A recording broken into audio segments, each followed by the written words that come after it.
Now the latest on post-traumatic stress disorder among veterans. Jeffrey Brown has our update. A new report out today underscores the degree to which veterans returning from Iraq show symptoms of poor mental health.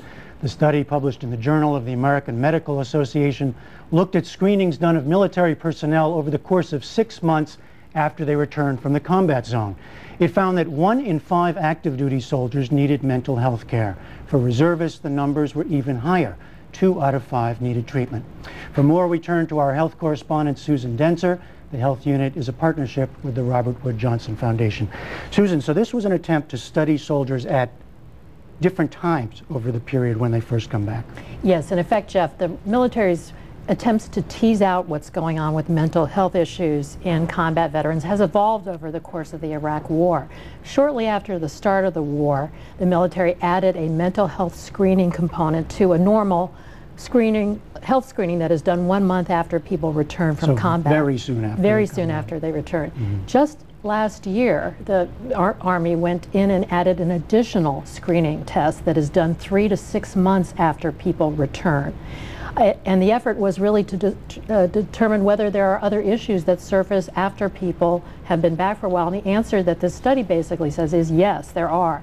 That in effect what happened was that the rate at which people not only reported symptoms of depression or post-traumatic stress disorder, and clinicians actually verified that those symptoms probably were real and needed to be investigated, and actually were referred to treatment, that all of that happened at about a 2 to 3 times higher rate in the second screening that was done 3 to 6 months after returning from deployment versus what happened in the first screening. Is it known why? Why so the higher numbers were so much higher later than at that initial 1 month screening? The study doesn't answer that, and we don't really know, but one can speculate.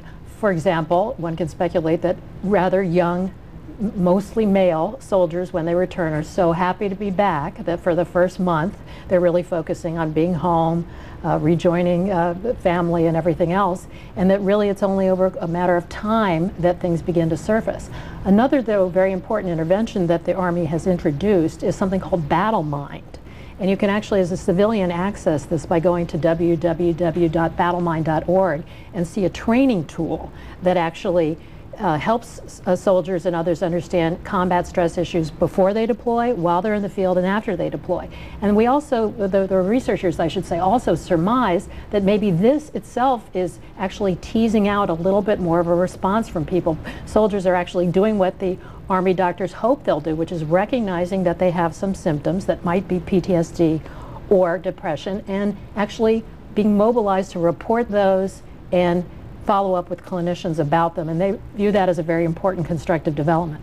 Now, were the numbers in themselves surprising, 1 in 5 and 2 in 5 for reservists, and what was there some thinking about why the number for reservists was so much higher? Well, the reservist number did raise eyebrows, but actually, and again, we don't know the bottom line. We really don't know why this turns up to be in higher numbers in reservists. But again, the researchers speculate that what's going on here is not so much that they're experiencing more distress or combat stress, but actually it has everything to do, they think, with health coverage issues, which is to say, what happens when they get home? When you come home as a reservist, you've got 6 months of care under the military system.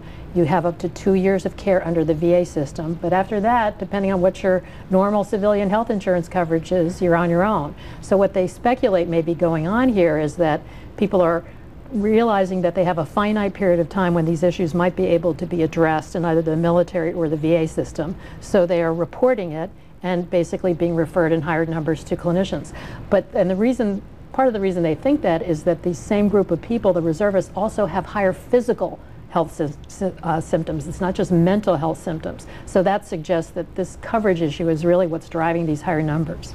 So the key question now is what is to be done? Now, the study suggests that one thing that should happen is that the Army should intervene earlier. Right, and of course clinicians, including the lead author on this study, Dr. Milliken from Walter Reed Army Medical Center, feels very strongly that that should happen. He told me he had spent last summer down at Fort Benning treating people who were inpatients in the psychiatric unit for PTSD, whom he felt very strongly probably had been exhibiting symptoms much earlier and could have been effectively intervened with much earlier, so that you forestall this big slide that lands you up in the hospital. So he believes that the evidence, it really isn't in yet in terms of clear medical studies showing that that really works. But now, as a consequence of $150 million of new appropriations that have been given to the VA and DoD to study interventions, we'll know in the future whether early intervention really does make a difference. And the real question hanging out there from this and other studies is what we know about treatment. What is effective and what is not. Exactly, and that's an evolving story as well.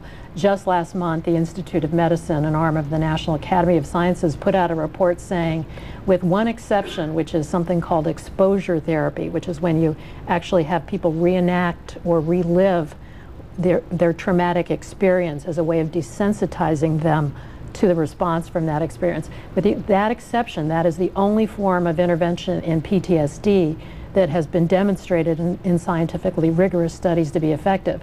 Everything else, we really don't have the evidence to know if it works. So that to the degree veterans and others are being prescribed antidepressants or being given other forms of psychotherapy, we really don't know if any of that works. So again, as a consequence of this money that's now been appropriated for studies at VA and DoD, in the next few years we'll be subjecting more of this to rigorous scrutiny and understanding what really will help a veteran with these conditions. And just to be clear briefly, they're not just telling people not to get treatment, they're just saying they're still not quite sure what works. What works, exactly. And the important point finally to make on this study is this is really focusing on early symptoms. The military is really trying to understand here what happens at the very early stages. None of these people were actually diagnosed with PTSD or with clinical depressions, but it's really a sign that the military is stepping up to the plate and trying to capture these things at the earliest possible stages to the best that it can. All right, Susan Dentzer, thanks a lot. Thanks, Jeff.